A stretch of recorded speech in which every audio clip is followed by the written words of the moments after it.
Hi friends, welcome back to my channel Siri Aadya creations. Brahmamudi ఎపిసోడ్లో రాజ్ చాలా ఆకలిగా ఉంటాడు. కాకపోతే కావ్య వంట చేసిన దాన్ని తినను అనేసి ఆకలితో అలానే పస్తులు ఉంటాడు. నైట్ అయ్యేసరికి తనకి బాగా ఆకలి పెరిగిపోయి ఫ్రిడ్జ్లో ఏమైనా ఉందా అని చూస్తాడు. కాకపోతే ఫ్రిడ్జ్లో ఏమీ ఉండదు.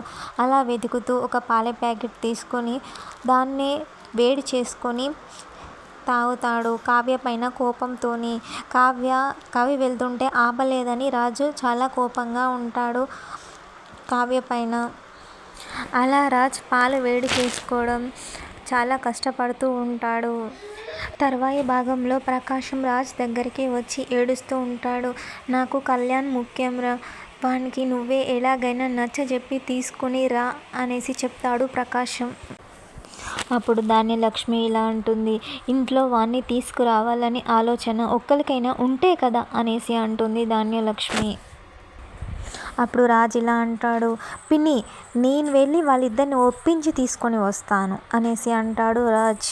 అప్పుడు ధాన్యలక్ష్మి ఇలా అంటుంది, ఇద్దరెవరు, నాకున్నది కొడుకు ఒక్కడే అనేసి అంటుంది ధాన్యలక్ష్మి. ఇంటికి రావాల్సింది మాత్రం నా కొడుకు ఒక్కడే, మిగతా వాళ్ళ గురించి నాకు సంబంధం లేదు అనేసి అంటుంది ధాన్యలక్ష్మి. ఆ మాట వినగానే అక్కడ ఉన్న వాళ్ళందరూ షాక్ అవుతారు.